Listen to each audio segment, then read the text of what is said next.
మీరందరూ కూడా చక్కగా నేను రోజు వీడియోలు పెడుతున్నాను, చూడండి.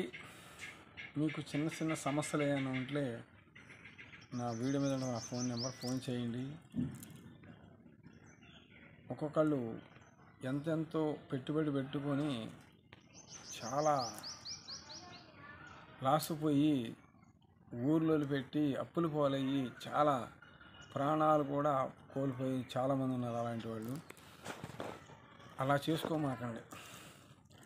ఇప్పుడు లాస్ట్ ఫేర్ అనుకోండి, ఇంకో దాంట్లో సంపాదించుకోవచ్చు.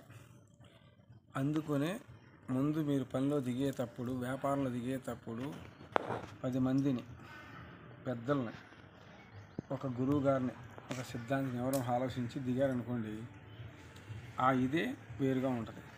అన్నీ మాకు తెలుసులని దిగారనుకోండి, పువ్వు చూడండి పొద్దున పూట మంచి వీక్షిస్తుంది. టైం చూస్తాను నేను 6 గంటలకల్లా ఈ పువ్వు ముడుచుకుపోద్ది. ఇప్పటికే ఇదిగో చూడండి, ఇప్పటికే అయిపోయింది. మన జీవితాలు కూడా అంతేనండి. అంటే వెలుగున్నంత వరకే మన దగ్గర శక్తి, ధనం ఉన్నంత వరకే మనం ఎవరైనా బాగున్నావా అనేది. తర్వాత ఎవరో పట్టించుకోరు.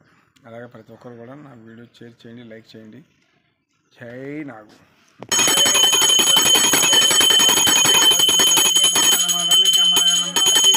జై మాత, జై తల్లి. ఓం దేవతకి బ్రహ్మ రాక్షసే నమః, నమో నాగేంద్రే నమః. మాట్లాడుతూ ఉండి వస్తాను కానీ మాట్లాడతా. ఓం నమో భగవతే నమః. శక్తి. జై తల్లి మాతాకి జై, నా తల్లి నాగమ్మకి జై, నాగలోక శక్తి అధిపతులకి జై తల్లి, జై మాత. ఓం భగవతే నమః. అమ్మ తల్లి మాతాకి జై. భూమి మీద ఉన్న జీవరాశి మహామందరూ కూడా పాడి పంటలతో వెయ్యేళ్ళు పచ్చగొడాలమ్మ తల్లి మాతాకి జై. అమ్మల కన్నమ్మకి జై, మమ్మ కన్నమ్మ తల్లికి జై. లోకండేశ్వరాయ నమః, నమో ఆదిశేషాయ. జై తల్లి, జై మాత. ఓం భగవతే నమః. తల్లికి జై. ఓం నమో నాగేంద్రే నమః.